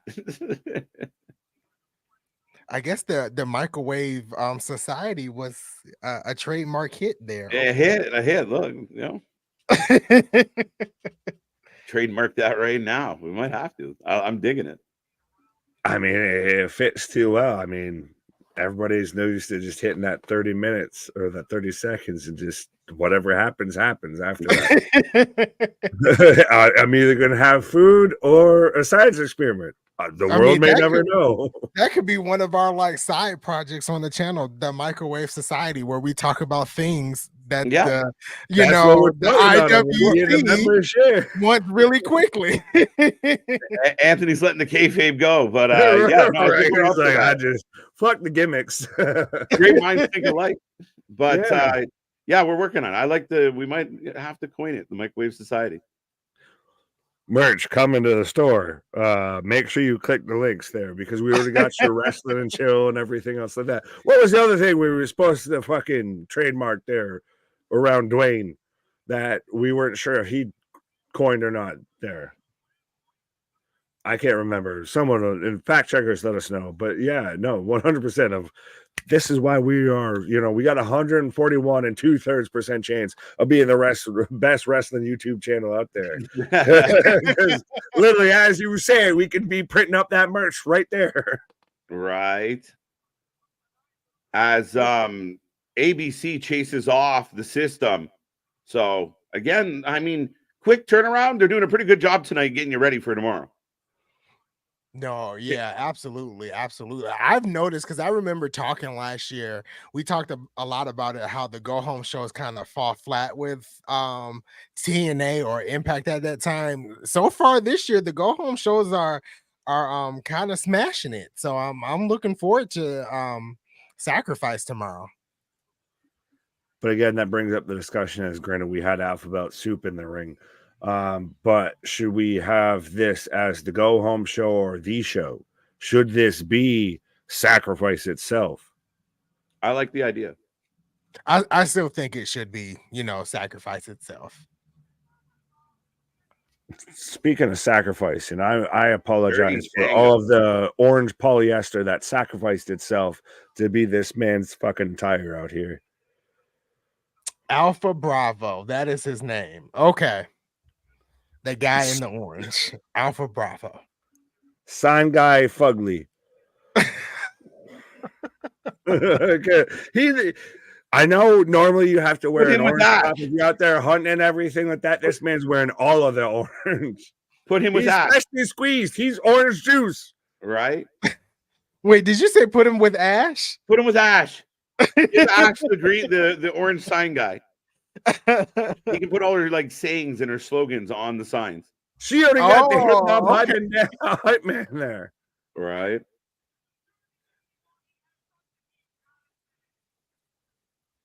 This is the biggest. Is this or the No Quarter Catch crew the biggest clusterfuck of who the fuck are these guys? Oh no, these guys are better. You have Kozlov out here, which I'm amazed he's still a wrestler, but he's out here looking like a Bond villain. I said he looks like if Dijak and I can't remember who else I said if they had a child. I give some. But if Dijak and Batista had a love child, that's Kozlov out here right now. He looks like the Bond villain. He looks like he's going to take on Denzel, the Equalizer. Right, fair enough. No, I gotta give Django. You got me all fucked up now. Dango. That guy. Dango Unchained. Dango. I mean, Unchained. But at the end of the day, I mean, I give the guy some love, and it's weird, wacky, way more personality than the Quarter Pounder crew. Does personality escape calamity? Because like you have him out here looking like the sex pest out there of just his name's Dirty Dango. Hey, come on, let's the Bond villain and then Duck Hunter. Like, what the fuck? Put him with Ash, I'm telling you. Who? Duck Hunter? And I think he Yeah. said, Dirty Dango said he's the original ODB. Yeah, he I is. think that's what he just said. So Nah, he's about to get powerbombed by the actual ODB. And I'm gonna love every second of that. He's the old ODB tyrant is for super this shit. underrated, by the way, in TNA. super underrated. Wait, what? Who? ODB. Yeah, she's a gem. Yeah, he's the Well, old she's tyrant more for this shit. she's more cubic sarcarbian than a gem, I'd say.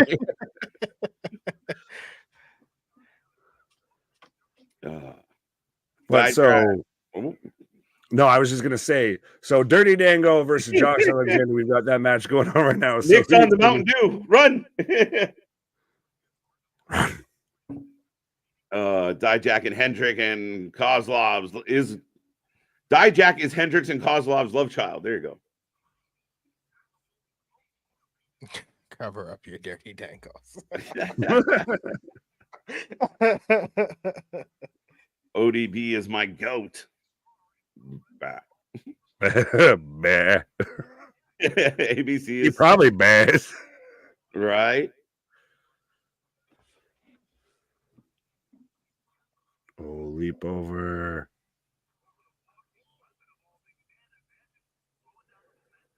Now, with a guy like a Sean Spears Yes. coming back into NXT and coming back as Sean Spears, and we didn't even get into the whole conversation of everyone's like, well, he just came back as how he was in AEW. Does that open the doorway for a Tyler Breeze, for a Dirty Dango? Do we get more of that kind of, because they all are familiar with each other? Do we get does that open the door? Does that set up a runway for them to show up there? Sorry. Yeah, I think so. Maybe. Again, maybe not Fandango. I mean, I don't know. You bring them back in spot positions. I don't think they're going to overdo it. I think it's select talent. No, I agree with you, KJ. I think it's more going to be select talent as well. Oh, Angle lock.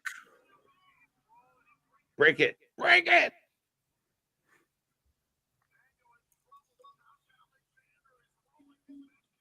The Bullet Club feels like NWO at this point. I don't understand it. It's just fractured across the world. Yeah, I mean, it kind of already started off that route, so it's just what comes around is all around, Ricky. Right. New world order. Hey. Wrestling for life. I feel like that's got to like cut into the intro then or something. Like we got to have like a black and white intro, Right?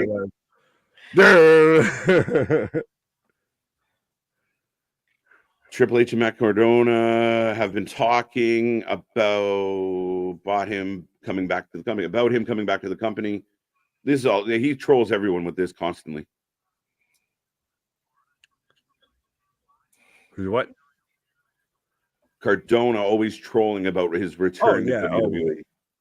Well, and it does nothing but increase and enhance his stock. If the more he's talked about going to WWE, whether he goes or not, it does nothing but increase his value. He's playing a game he can't lose. Right. Now, question is, if he did return to WWE, would he debut as Matt Cardona? Is Matt Cardona a bigger name than Zack Ryder now? Yep. Yes. Okay. Yeah. I argued this with Naomi coming back as Naomi instead of Trinity. I think we saw it with Sean Spears coming back as that instead of Ty Dillinger. It's that weird line of demarcation, oddly enough, I feel. But if we are going to get Matt Cardona, could you see him in Philadelphia? And you're going to get your indie smarks, all your Philadelphia EC dub. We get the Deathmatch King shows up in Philadelphia and maybe involved in, if we have a multi-person U.S. title match, maybe depending on what we do with the IC belt could be there, but at least a mid-card belt. I think there's 3 questions in there. What one do I answer first? Dealer's choice. Philly would be interesting. I don't know. That'd be real. I think you'd get a big pop. Yeah, he'll definitely get a big pop in Philly. I think that'd be a great place for him to debut. Right. I mean, again, and I think he has to come back as Cardona at this point. I think he'd push for it. Like we saw Cody do it. Like when people are coming in now, they're protecting their rights, and they're trying to get, they're on the good side of negotiation. Because if we can't meet in the middle, we'll just go elsewhere. Right. And I think it's too a little bit with the different regime as well, with Triple H, kind of being in charge now. I think that makes it easier a little bit for the transition to kind of keep your name and your rights and everything. So I don't know. Well, I think the biggest question, I guess, that I should probably just ask is, do you actually think he makes the jump from the Indies, from being that, the indie god to WWE? Like, does he do it? Does he make the decision, or does he do it well? Does it happen? I think so. Eventually, he's not, and I think he said it. He doesn't want to, not that he means it disrespectfully, but he doesn't want to spend the rest of his career in the smaller venues. Yeah, I think he'll eventually take that leap of faith and go back to WWE. Capri Suns and cold cuts are cool, but I'd like some WWE catering. Right? That's awesome. Daniel, letting you know, Anthony, that never Zack Ryder again. Never Zack Ryder. Cool. Oh, come on. You don't want to woo. You know it. I think you kind of got True Long Island. I kind of think you have to bring him back. I can't remember the fucking name of the show. Right? But don't you have to bring him back with that song at least the first time? If it's a surprise pop? Oh, yeah. You got to at least do the song. I think you have to. Yeah. Is that because they can't make any good songs, so they couldn't come up with anything new or use his shit or anything? So they're like, we got to go with what the people know. Well, I think for recognition, if you introduce a new song on his return, you're not going to, people are going to have that moment of, Andrade El Idolo would like to enter the chat right now. Pretty much the same, and it wasn't a surprise pop, except at the Rumble it was. Right. I mean, again, if you get the woo opposed to like nothing, like that's so. But do you do it and then you have to stick with it? Because how do you unlock Pandora's box and then shut that fucker within 24 hours? Well, we kind of just saw it a little bit with Naomi. She came back to her whole glow theme. I don't really know. Amazing. And then, 2 weeks later, she came out to something new. So I don't think you would have got the same effect at the Royal Rumble if she would have came out to that new theme. We didn't have any jobber talks about Naomi until she come out to that new theme. So that might be the thing. That's the problem. She came out to a new theme and everyone's like, fuck this shit. Right. But yeah, I mean, I think when you bring someone back, you need that, and then they can change it, or he can come back with that music, but Matt Cardona's name comes up on the screen. That works for me too. Yeah. Woo. I think he just comes out. Right. Confuse everybody. Right. Harrison Ford's here. What the? Well, shit. Jack Perry could still switch to the fucking Beethoven Symphony out there. And is out there playing fucking Billy Goat. Ooh, as Dango in control, draping that leg over the pole. And eats a ring post. And again, though, this kayfabe would still set up everything for Alexander going into a match with Hammerstone that I could see past this sequel, we'll get a threequel. Yeah. With Hammerstone? With Hammerstone and Alexander. I think that's going to be your main event scene for the world title right now. Yeah. Yes. No, agreed. I like it a lot. Ooh. Poor Triple H did not get Okada. It's true. Tony scooped him up. I think I think AAA. I think the price is too steep. I don't think they were going to give him $4 or $5 million the way Tony did. Yeah, no, he went and took Stephanie out for a nice seafood dinner after that because, like, I'm not paying this man $4 million a year. Mm-hmm. And Question is it really poor Triple H though? Because it's like, Oh you know, no, I'm not saying anything bad about Okada, but is he going to be booked like Okada, like he should be? Because we've seen how Jay White's been booked, and you know, even though Jay White has came out and said it's the best wrestling company in the world, but you know, he's in this Bang Bang Scissor Gang, so I don't. do something strange for a It's little the piece best of wrestling game. company in the world because, like KJ says, it's because of the money. So I don't know. Might be.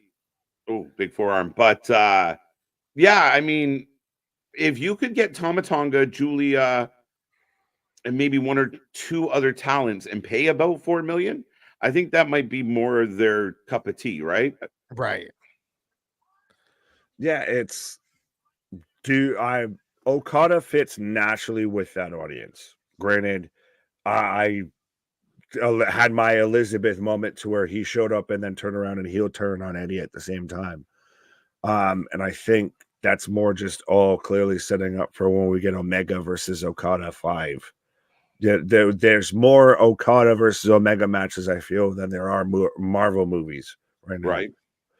But I think if he would have signed somebody like an Okada, if he even would have signed an Ospreay, and as much as we all love Ospreay, it creates a logjam because they already have a logjam with who they have there.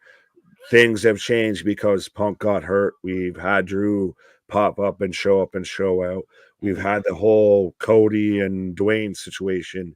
So now what do? We add Okada and Ospreay and we just add more shit to fucking clog this up. Granted, Okada versus Cody, Nakamura, etc., AJ sounds fantastic afterwards, but you get lost in the shuffle. Right. Alexander just rolled away and then baited him into a suplex, going for the 3-peat. WWE don't need Okada. Well, I mean, the interesting thing with the WWE position, like you talked about CM Punk being out. I mean, do we really whether you like him or hate him? Are we really missing him like from the show? It doesn't feel like the show's missing something where AEW feels like there's a hole without MJF. You know what I mean? Like it takes that one person. No, Right. you know, you're exactly right. It doesn't even feel like CM Punk is actually gone. So, you know, the shows, both Raw and SmackDown, have been really good over the past, 2 months. Dango looks like it's going to be a Super Kinrana or no, Superplex.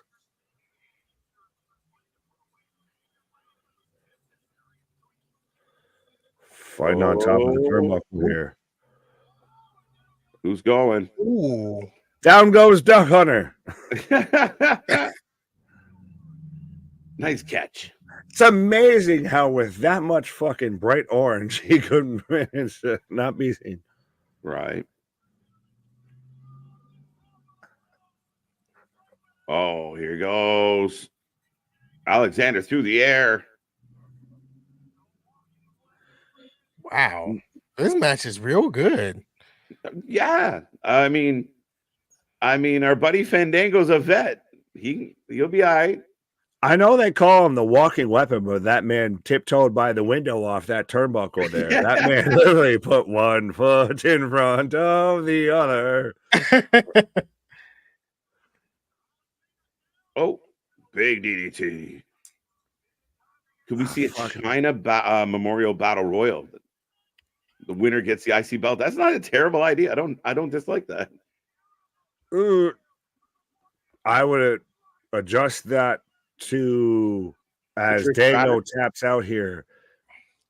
I don't know what they changed the Mae Young Battle Royal to recently. I can't remember, but if you did it as a Joni Lawyer, Memorial Battle Royal and everything, something like that, I would work. I don't know if you need to make it for the IC belt, but yeah, maybe if you introduce the women's IC belt, but yeah, I like that idea a lot. As Josh Alexander victorious, ladies and gentlemen, big win going into Sacrifice tomorrow night, and yeah, a pretty good main event. Yeah, a solid main event. But Josh is limping as well.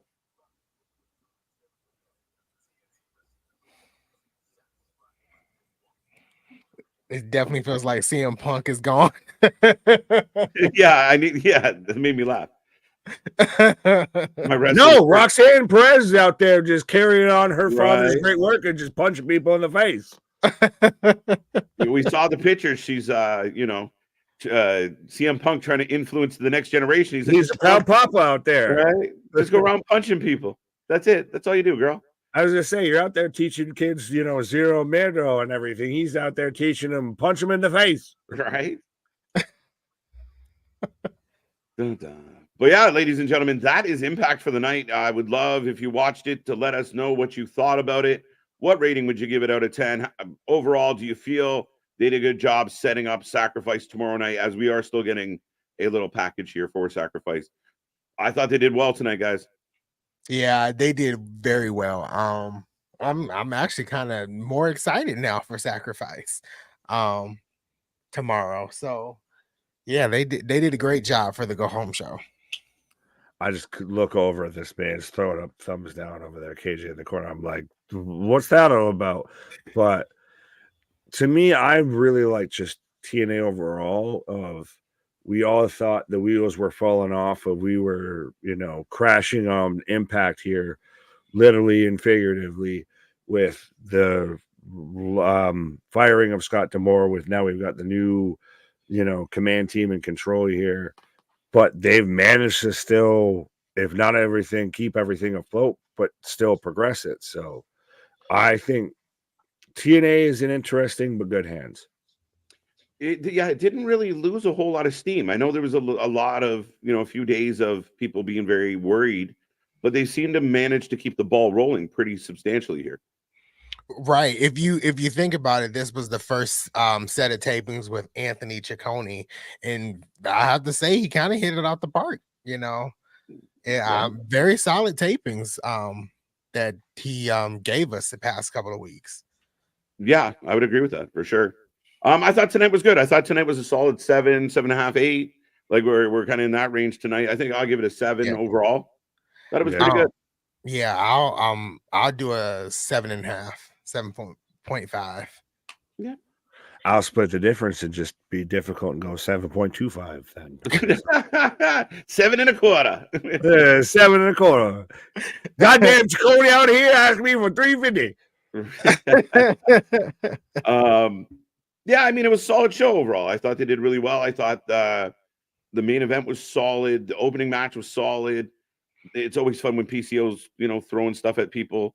Overall, I thought really good show. The women's match was good. Oh yeah. With Danny Luna taking the victory. Shocking. So that was a really solid match as well. And to do it all, like we talked about initially, on a quick turnaround, coming fresh off of the last pay-per-view and going from pay-per-view tapings, new management, new ownership, or ownership really putting their foot down, of a lot of transitions in a quick succession here. And again, they haven't missed a hop, skip, or a beat here. Yeah. And I think comparing it to last night's show, I think from start to finish, it was a more like the overall show was better than last night.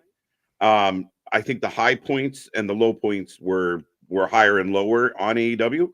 The stuff I didn't like, I really didn't like. The stuff that was great was really great. This was just a very nice, consistent show, kind of for start to finish. Yeah. Agreed. TNA compared to AEW is just, it's much more coherent. It's much more literally knows and understands, I feel, what's going on, versus just, you don't like what you like. You like what I tell you to like. Anthony, for you on this one, Sophie says, I don't watch TNA quick synopsis of why should she watch TNA? Maybe it's one of the best wrestling companies in the world. It has the most consistent wrestling. It has the most consistent storytelling and the most consistent TV episodes each and every week. I've been on this channel. It's crazy. I think a little bit over 6 months, and Wow. I don't think I've seen in the chat anyone barely go below 6 on TNA rating. Usually it's about 6.5 and above. Most times I see 7 and 8s. So yeah, the TNA is one of the best companies out there, and I think it's just heavily slept on because of its past. But they've put the past in the past like it should be, and started their own future. Nicholas? Why are you looking at me? You asked him. I didn't know I was the next to present. I was just curious. You asked that man. He said his statement. Why are you asking me? I didn't know how to follow it. So I was just there listening. How did I become involved? I was captivated. I really didn't know what to do next. But so you just threw the fucker in my court? Nick, you got something? You got something? But yeah, no, I mean, overall good show, folks. Tomorrow night we will have TNA Sacrifice. It's setting up to be a stacked night. I know Anthony's looking forward to it. And we will be here live, triple header Friday with SmackDown Sacrifice and Rampage, of course, or our SmackDown post show, as we like to call it some nights. I'm still, though, I'm sorry. I'm just triggered every time we say the word sacrifice, and especially talking about TNA. I just keep picturing, I keep hearing Scott Steiner, Samoa Joe, you're fat. I got a 33% chance. But if you take my 75% chance in a one-on-one match, and all that, I'm just sorry, I'm losing my mind. Right. MDB, this is hilarious. I'm gonna give it a 5.75 out of 10 just to fight Anthony's speech. Well, Anthony's gonna take your knee pads and put them in a fucking microwave over there. So.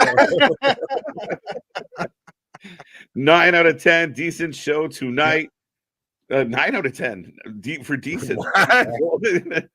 That must be about us. That must not be about that show.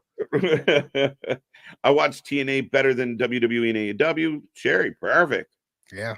Some would agree. And again, I mean, to each their own. And I like the consistency of TNA a lot of times. And I mean, I think I'm getting better. I'm definitely getting better stories than I am in other places. Mm-hmm. Absolutely.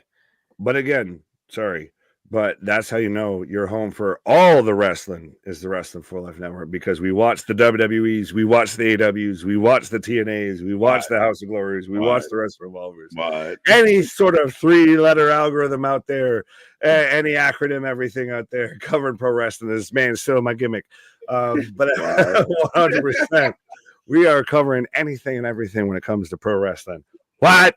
Yeah. What? All right, boys. Any final thoughts on this bad boy? I think that was a pretty good one, Nick. Anthony? I don't have any final thoughts other than hey, be seated for Sacrifice and SmackDown tomorrow. Both of them are shaping up to be very good. That's it, folks. It's all you, Nick. Bring us home. Take me home. Country road, take me home to the place I belong. Our shit is real. Our shit is raw. Our shit is authentic. When you're talking about the wrestling, you able to put that full life with it. See ya on the flip side, folks. Triple header Friday tomorrow. Don't miss it. Bye.